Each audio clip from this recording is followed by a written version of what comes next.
Straight talk from Israel. You're listening to Israel News Talk Radio.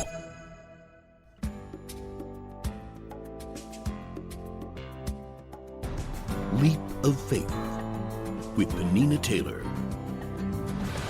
Hi, and welcome to Leap of Faith, the program where we speak with people about their spiritual journeys so we can gain insight and inspiration on our own spiritual journey. I'm your host, Penina Taylor, and I'm really excited to be here with you today. Have you ever lost something and searched high and low only to never see it again? How many times have I had something in my hands and less than an hour later it was missing? I turned the house upside down trying to find it, scoured every nook and cranny, and muttered to myself several times, "Where could it have gone? I just had it. The room isn't that big. I've looked everywhere." But then there are the times when you're looking for something, or maybe not looking for anything at all, and come across something you had long forgotten about, something that's been missing for so long you didn't even remember it was missing. Finding that missing item feels like a gift because you not only weren't expecting it, you didn't even know it was missing from your life. So imagine you have an amazing life, a dream career, doing what you've dreamt about doing since you were a young child, and life is going so well. And then all of a sudden, you realize that there's this treasure that's actually been right under your nose the whole time. And not only didn't you see it, you didn't even know it was missing. Well, that's what happened to Heather Dean. Heather was a producer and celebrity interviewer, interviewing hundreds of celebrities for MTV, E! Entertainment Television, Associated Press Radio, and other international outlets. She had everything going for her, but then walked away from it all for what she says was a life upgrade by becoming a Torah Observant Jew, making Aliyah, getting married, and raising a family. I'm sure you've heard it said that we're not bodies in possession of a soul, but rather souls in possession of a body. Nowadays we hear this all the time, but it's an original Jewish concept that our physical reality is only a temporary excursion designed for the soul to learn and experience things that could only be done in a linear, physical, limited reality. These things our sages teach prepare our souls for real life, which is eternal existence in the spiritual realm. So it makes sense then that our soul's pull and desires, hunger if you will, is much stronger than our physical desires, although we often try really hard to silence it. But when we give it room to speak, we often find it taking us in directions that bring us true joy and fulfillment. When we come back from the break, we'll hear Heather's fascinating and inspirational story. You're listening to Leap of Faith. I'm Penina Taylor, and we'll be right back.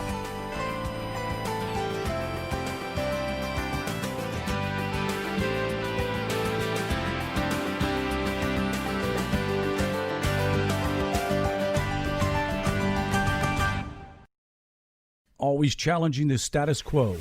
Hello, I'm Rod Bryant on Beyond the Matrix here at IsraelNewsTalkRadio.com. I want to encourage you to listen each week, every Wednesday at the same time, for an amazing show that will challenge you, inform you, and inspire. News, views, and wisdom for the nations here on IsraelNewsTalkRadio.com. Don't forget, Beyond the Matrix every week, Wednesday, here on IsraelNewsTalkRadio.com.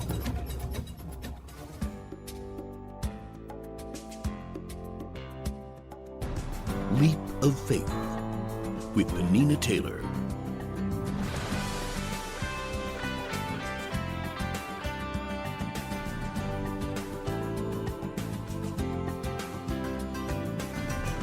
Hi, and welcome back to Leap of Faith. I'm Penina Taylor, and I'm really excited to be here with you today.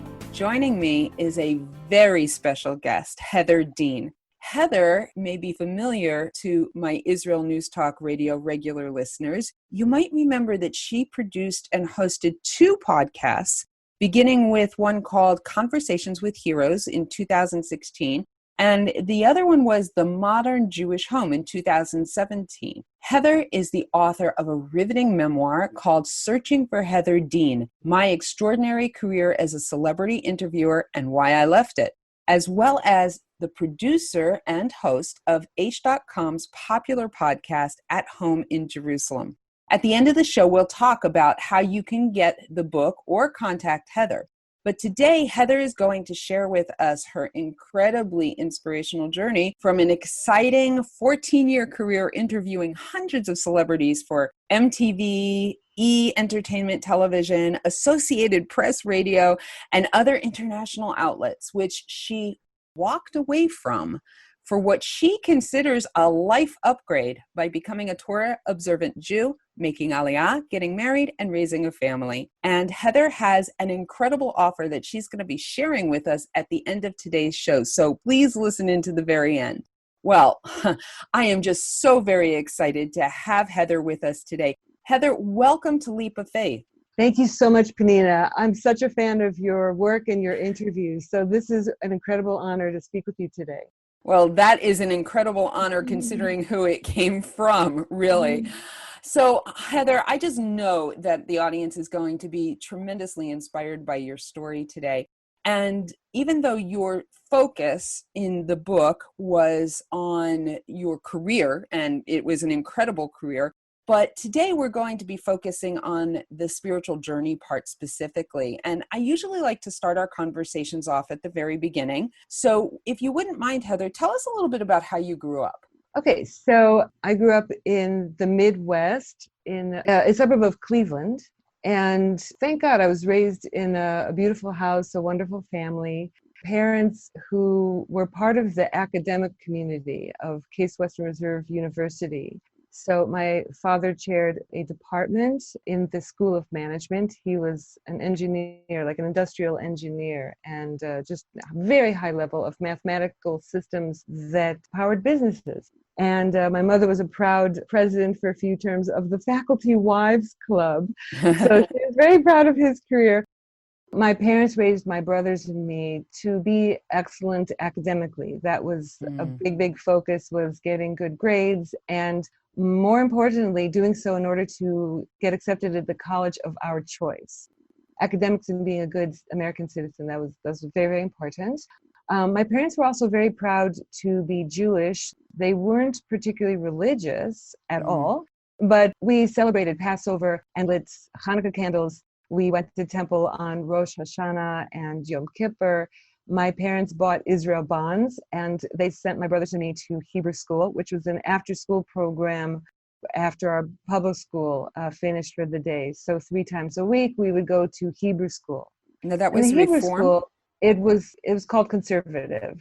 So it was sort of not quite Orthodox Torah observant, but not Reform. Okay. So it was Park Synagogue that they sent us to Hebrew school. It could be because my mother's father was one of the founders of Park Synagogue, who knows? But that's where we were members. And my mother had said, even though we lamented going there because it was so boring and there was no connection to Torah, unfortunately, it was really about Jewish history. It was about the state of Israel, which is fine, and also about learning how to read and write Hebrew. So those are fine. It's just that it didn't really mean much to us. And so it was, we were very excited when we didn't have to go anymore after our so-called confirmation at age 16. So at that point, I wanted nothing to do with religion, Jewish observance. It was, I didn't get it. We'd never had any connection to Torah, and especially, and I write about in the book, that God gave us the Torah at Mount Sinai. This was never the thing.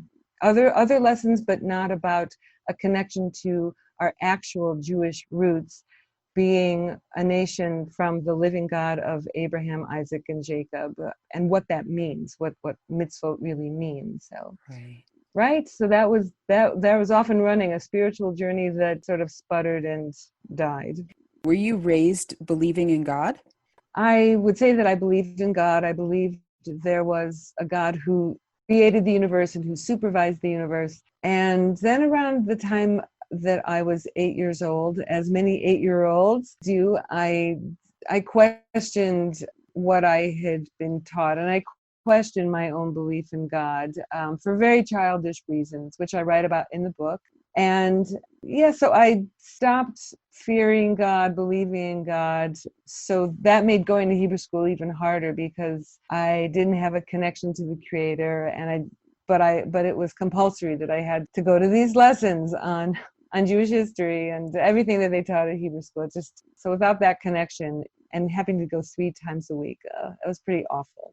So my story is miraculous in that I ever came back to exploring my Jewish religion and embracing my Jewish religion. So, Yeah, definitely. yeah. That's kind of like what they call like you had a spiritual inoculation, right? Like made you immune to, you got just enough of a dose to decide you didn't want it. Right, right. Well, also I wasn't being taught authentic Judaism. I wasn't taught why we have a connection to God and that He cares about us. Now, it's not as though we were taught He doesn't care about you, my dear children. It was Right. just not taught that that everyone has their own connection to God, that God loves us, that He cares, that He supervises our lives, that everything is rooted in Creator and all events and things in our lives and all of our tests in life. It's all there designed to draw us closer to Him. This was just not part of my schooling at Hebrew school. My parents didn't know enough about Torah Judaism to impart that to us either. So there I was floundering in Hebrew school, which again, I just walked away from anything to do with Jewish observance or religion. And it wasn't until my 30s that I would start to explore the religion I was born into, Judaism. The rest is history. Yeah, definitely. Okay, so when you got to high school, you already kind of knew where you wanted to go career-wise, right? Yes, in high school, I knew I wanted to do something connected to the media. I had given up wanting to be a news anchor. When I heard that the business of journalism was really, really super competitive, I just thought, well, I don't want to be in a field that's so competitive, but I was so fascinated with commercials and how television is produced and consumer behavior.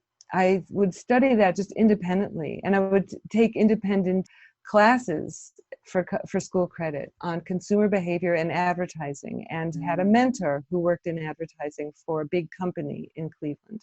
So I thought I was going in that direction of advertising, media, marketing. It was just so fascinating to me why consumers make the choices they do. Yeah. And but I gave that up once I actually started college and majoring in business. And I thought, I have no business being in business, because when you're a business major, you must take several courses in economics and accounting. And that was really not my bag. It was so far away from consumer behavior. I just basically left college for a year, thinking I would never go back, but then eventually realizing I could go back to college, just switch majors. There's something I can do. And that's what I did. I switched majors to something where I was actually excellent and got better grades than I had in high school, because I switched to something I was more passionate about, and that I could still one day get a career in the media. So what major did you switch to from business? I switched to English. The school where I went, Case Western Reserve University, the English department had classes in writing. All of the classes taught about cinema and filmmaking.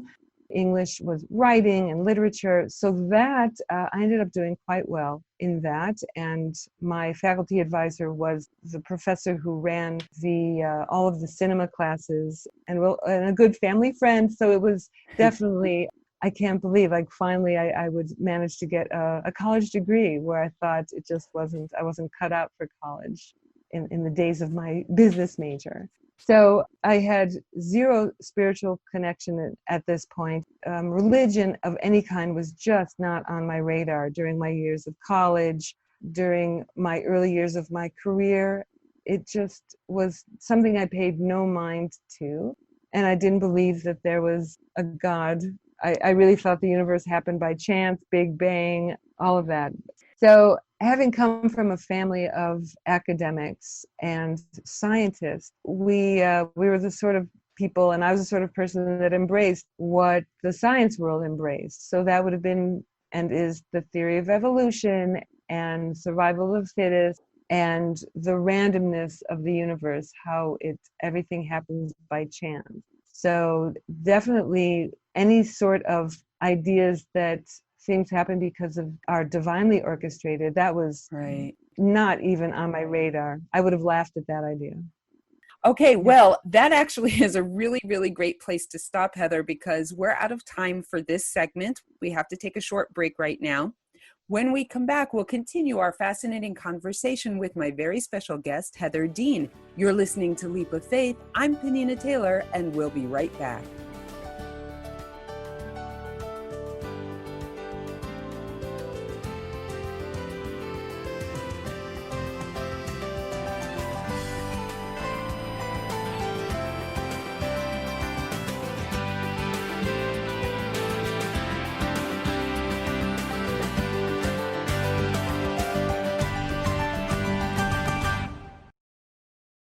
Shalom, everybody.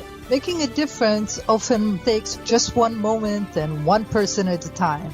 I am Orly Benny Davis, your show host on Israel News Talk Radios from Jerusalem with Love.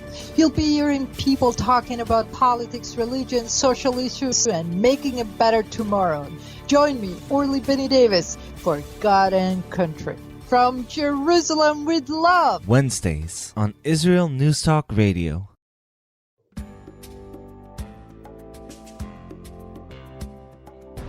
Leap of Faith with Penina Taylor.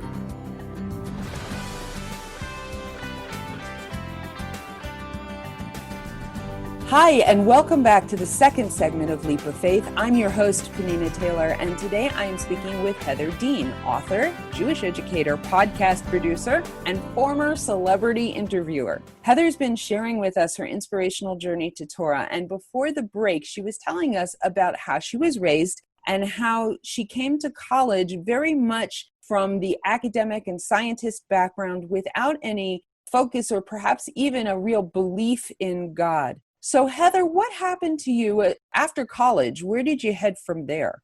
So as I was graduating college, my last college class was actually an independent study. I convinced my college advisor to allow me to use my last credit as an internship in exchange for credit. So I thought, okay, I'll apply to one of the networks in New York City, maybe all of them, and see if I can get an internship there and learn about television production in the same time. And so I actually got accepted at the one and only network that was top of my list, and that was MTV, my favorite network and the network of choice for many college students. So MTV was at the time making changes in their news department, and that's where I was placed, luckily for me. It was no longer just the regular music video presenters, otherwise known as VJs, who read the music news. They brought in from Rolling Stone a senior editor, Kurt Loder, and that was exactly the time I came in, and I was Kurt Loder's personal intern, as well as a general news intern also. But I was the one who went with him to the studio every day,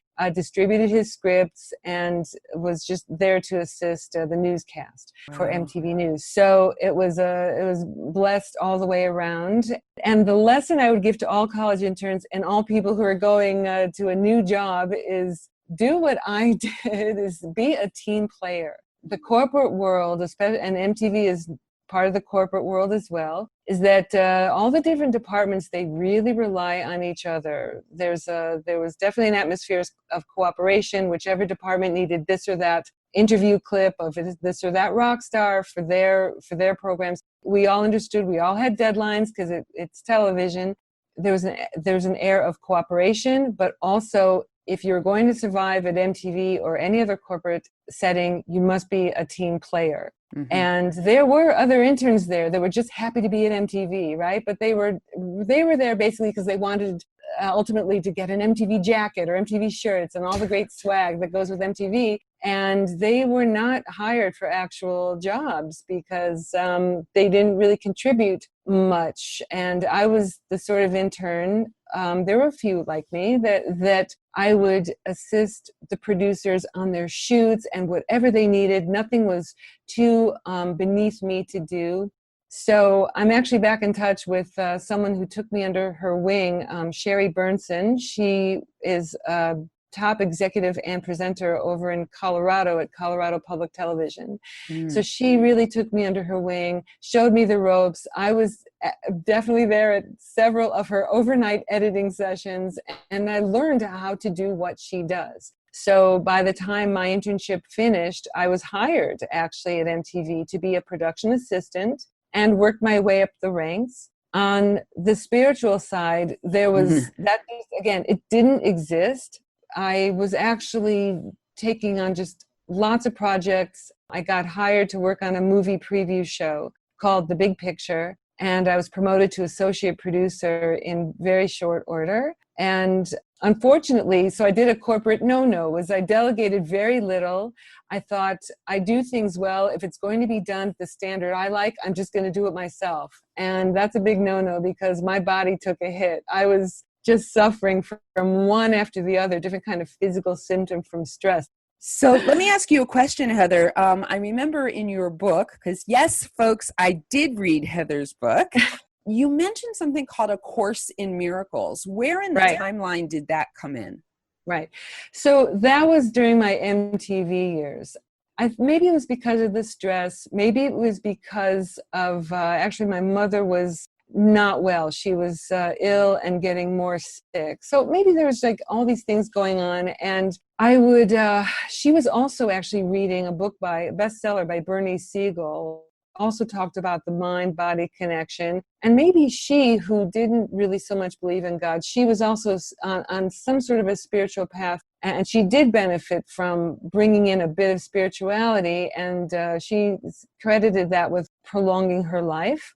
So I didn't read Dr. Bernie Siegel's book, but I did start looking into other things. I do remember there was on a Tuesday morning on New York cable television, I watched this nice-looking lady giving a speech and presenting all these interesting spiritual ideas and talking about substituting our fears with the idea of love.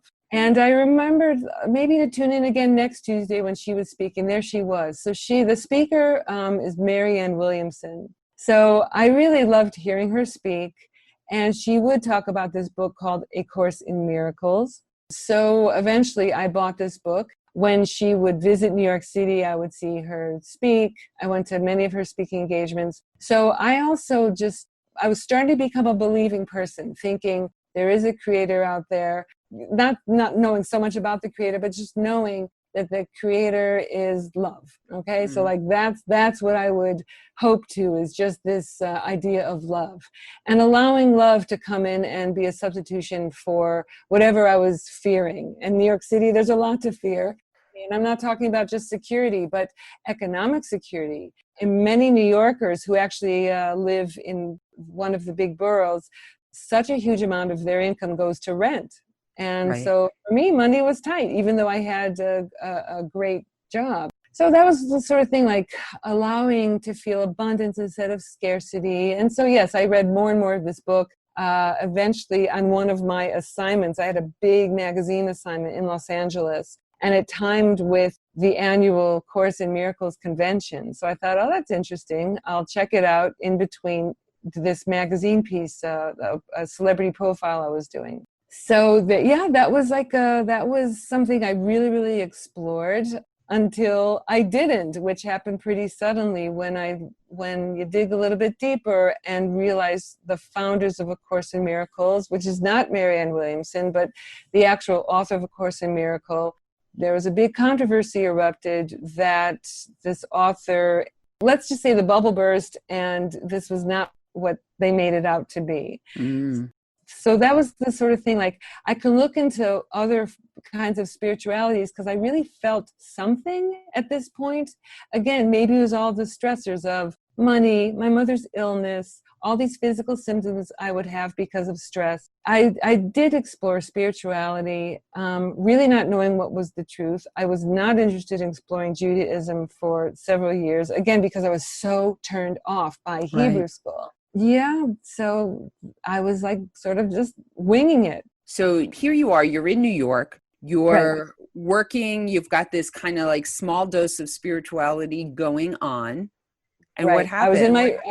So that's when I was in my early 30s. By the time I was in my mid 30s, I remember, again, having these stressors in my life and having this memory, because my mother was so much on my mind. And by the way, she's no longer with us, but she did have a very blessed life and did marry the love of her life, and they had a very good marriage. But at the time, I had a memory of something she said when I was a child, and that's that rabbis counsel people, which was funny to me because I thought of a rabbi that I knew, and I said, wow, he counsels people? And she says, yes, rabbis also counsel people. So this little conversation came back to me in my mid-30s, and I thought, oh, all right, nothing else seems to be the true spiritual path. Maybe I'll just talk to some rabbi for an hour about these things I'm going through. Right. And can you imagine, Penina, there I was in New York City, Manhattan, and I didn't know a single rabbi. You probably bumped into 20 a day. Exactly. So I asked my good friend Rebecca, who was raised in a religious home, do you know any rabbis I can speak to about these things I'm going through? So Rebecca gave me a list of 4 rabbis that she knew, their phone numbers. I just called the first one on the list, scheduled an appointment, and just he was such a nice person, and the place where his office was just 4 blocks from where I lived. So I went to his office, poured my heart out, crying, and this nice man was listening to what I had to say. One of his early responses was surprising to me because he started to talk about in Judaism that we believe that there is a soul. Everyone is a soul. We have a soul. We are a soul. And when we do according to what the soul really wants, connecting to God, we become closer to God. When we are doing things and thinking and taking actions that are distancing our soul, so we feel more distance from God, even though He loves us so abundantly all the time. So that was pretty heavy thinking for me. And but he was just so nice. I thought, wow, I've spent an hour pouring my heart out to this nice rabbi. Maybe I'll just throw in a Jewish question for good measure because he's been so nice. So I did tell him, Rabbi, I come from Jewish parents. One day I hope to have a family of my own, and I have no idea how I'm going to impart my Jewish heritage to my children. What do you say about that? So to that he said, well, Heather, where you are right now here in my office, this whole community center, this is a center of Jewish learning. You're welcome to come back anytime. We have classes and services for Shabbat and the holidays. I'm not going to nudge you and phone you, but if you would like to come back, I think you will see there's other people exploring their Jewish heritage who are very warm, really super nice. I think you'll like it here if you want to come back sometime. So that was that meeting. Wow. Okay. Great place to stop you because unfortunately I have to stop you again. We're out of time for this segment. But after our short break, we'll come back and we'll continue our fascinating conversation with my very special guest, Heather Dean. You're listening to Leap of Faith. I'm Penina Taylor, and we'll be right back.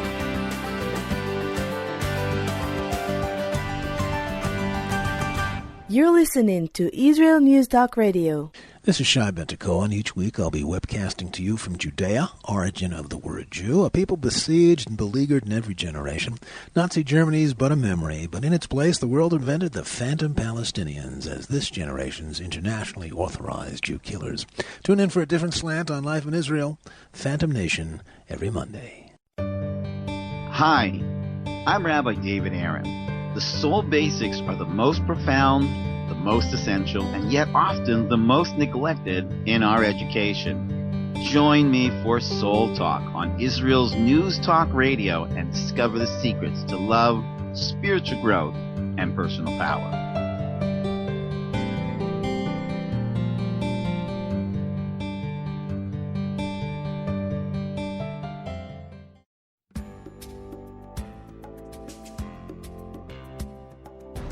Leap of Faith with Penina Taylor.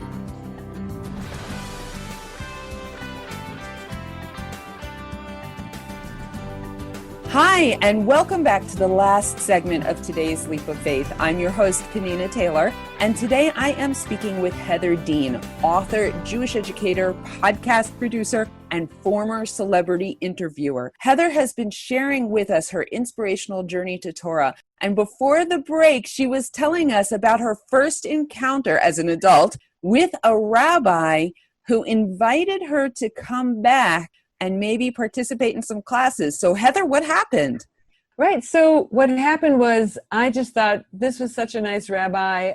I am not becoming a religious Jew, and I don't think I'm going to be coming back to this place. But he was really nice to at least hear out the what was troubling me for so many years. So that was that. And I was a very busy celebrity interviewer. I had deadlines every day. I had celebrity interviews every day. It was such a fun job. Why would I possibly look for anything else? I covered the world of television and celebrity interviews with movie stars and rock stars and Broadway people and models. And it was and comedians, my favorite kind of entertainer.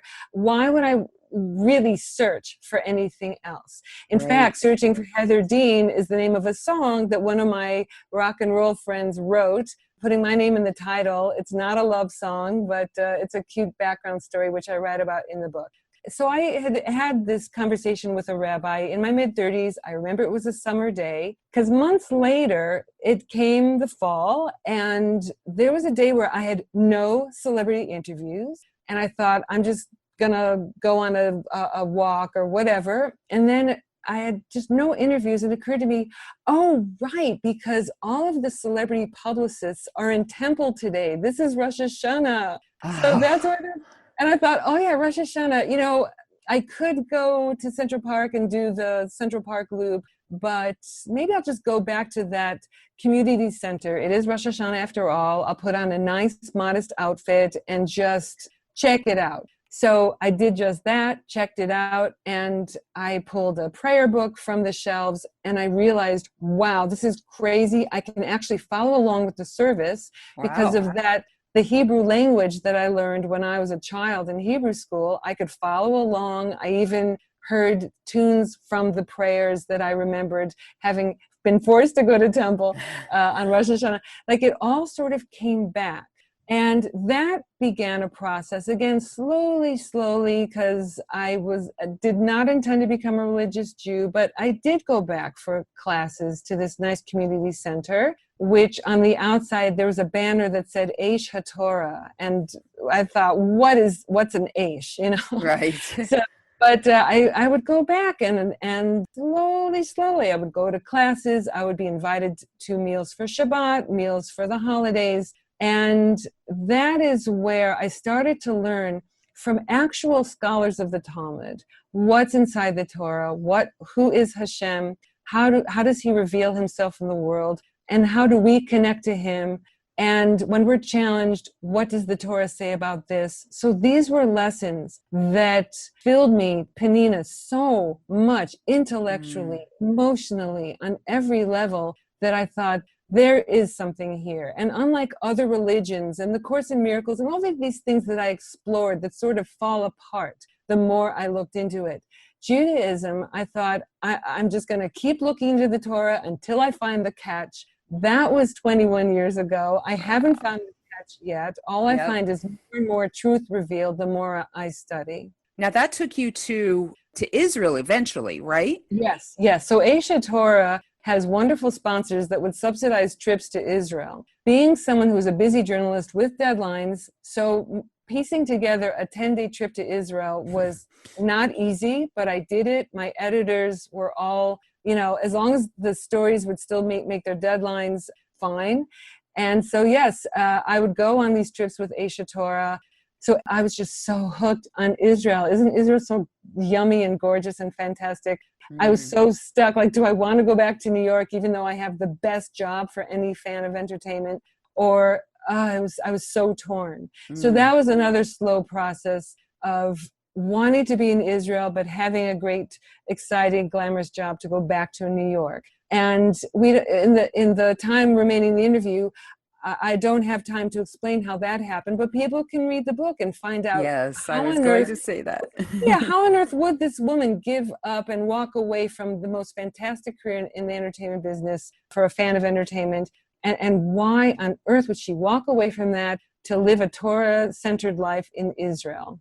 So, okay, well, we don't have a whole lot of time left, but I am sure everybody is really, really interested in finding out what made you stay in Israel? Because you did eventually stay in Israel, right, Heather? Right. So this is a place where I feel God's presence. I feel very close to God being here. And I feel that God is speaking with me when I'm here, very, very clearly. And, anywhere a person lives in the world is going to have its challenges. And Israel is no exception to that, but that's just any place in the world. So I don't really buy the argument of, isn't it difficult to live there? It's difficult to live anywhere, more now than ever. Yeah. But Israel is such a blessed land. The people here and the communities here are so fantastic, and it's easier to live in Israel than ever. But yes, feeling connected here. So you went to seminary, right? Yes, I did. So I took just a couple of months off from all the deadlines in my career in journalism with my editor's blessing to just learn at a college for Jewish women in Jerusalem in English. Neve Yerushalayim was the one that I chose for a number of reasons. And Penina, did you ever have that feeling where you're exactly where you need to be? Yeah. When I was in these day-long classes learning about Jewish outlook and Jewish philosophy and the role of each one of us, the role of a Jewish woman and prayer and Jewish law, it was so nourishing for days on end. I extended my leave of absence. My boss, thank God, he kept my seat warm in case I ever wanted to return a couple months later. And in the final analysis, I ended up having so many leaves of absence. And, at 1 year later, I was still in Israel, and it was also when I was introduced to my husband. And when we became engaged, I remember being in Zion Square, Kikar Tzion in Jerusalem, calling my editor on a payphone saying, "Guess what, Michael? I just got engaged." And he said, "Congratulations, Heather. I'm really happy for you. And I'm even more happy that you're getting out of this business." And I thought, I guess I'm getting out of the business, because it was just so clear. He knew, my editor knew, I just loved Israel. I loved exploring my Jewish heritage. By this time, I was a fully religious Jew, observing the Sabbath and everything else. So yes, we started to build a life in Israel for ourselves. My husband and me, my husband of 18 and a half years, thank God. And so that's what I have done ever since then. So back in the year 1999, I had taken 5 trips to Israel, 5 round-trip trips to Israel. The 5th one, it was when I stayed in Israel. That's the one where I learned in Neve Yerushalayim, got engaged, and got married. Wow, amazing. Okay, Heather, well, we're just about out of time for today's program. There's, of course, so many more details that could have been included in this interview, which is the point of the book that you wrote. Right. So, Heather, why don't you tell us a little bit about how people could get a hold of your book and how they can get in touch with you and your special offer for my listeners? Fantastic. Okay. So the memoir that I wrote is called Searching for Heather Dean, My Extraordinary Career as a Celebrity Interviewer and Why I Left It. You can buy a copy of Searching for Heather Dean on Amazon. If you are in Israel, you could probably just buy it from me personally. You could also buy it from my website. So the website is heatherdeanproductions.com, and it's spelled the regular way you spell Heather and Dean and Productions. You can also look on Penina's description of the show and see heatherdeanproductions.com. And what I'd like to offer your listeners, that those who would like to enter a giveaway contest between now and July 29, 2020, they can enter a free giveaway where I'm going to be giving one of your listeners a free copy, including shipping, of my memoir, Searching for Heather Dean. Amazing. Wow, what a deal. Right. So all of anyone who's listening who would like their free copy, hopefully to win this giveaway, just on the contact form on my website, enter your email details and your name, and make sure in the message you write Penina Taylor Leap of Faith. Penina Taylor Leap of Faith. Write that on my contact form on my website. The winner will be notified, after July 29, probably on July 30th. The winner will be notified. And again, if you're listening on demand at a different time, so the contest will close July 29, 2020.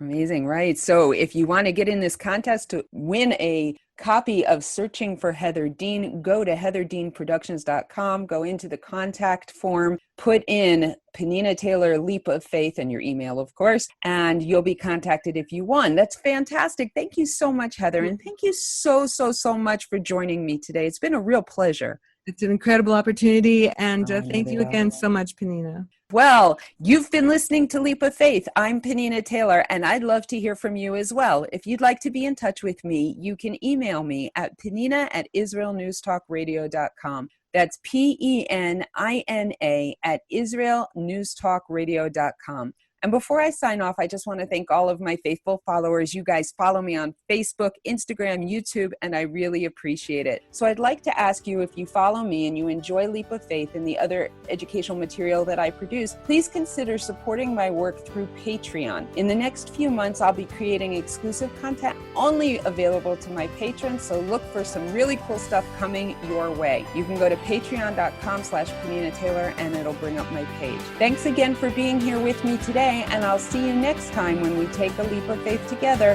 here on Israel News Talk Radio. Israel News Talk Radio's chat room. Just click the orange button at the top of the israelnewstalkradio.home page, log in as yourself or an anonymous guest, and join in on the fun.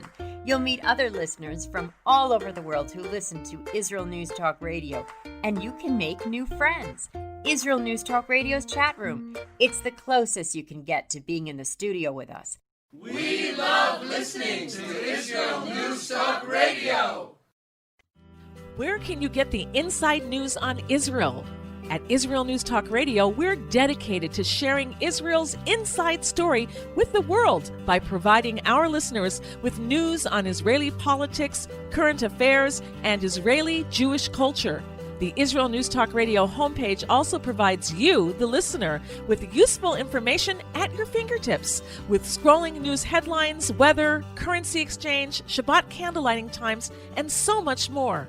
Our radio programming is always accessible and on demand. We operate absolutely free of charge for everyone, everywhere. If you love what we do, partner with us now by becoming an Israel News Talk Radio supporter. With your support, you'll be inscribed on our Israel News Talk Radio Wall of Fame. There's nothing like us in the world. Be part of something great. Israel News Talk Radio. Straight talk from Israel. If you love Israel News Talk Radio, then you'll love our Facebook page. We keep you up to date on what's happening in Israel, plus little surprise treasures that we don't share on the radio. Go now to follow us on Facebook. Just look for the Israel News Talk Radio Facebook page, and don't forget to subscribe and follow us by clicking on the like button. We post great stuff there that you'll want to share. Israel News Talk Radio on Facebook and Israel News Radio on Twitter. News, opinion, and more. You're listening to Israel News Talk Radio.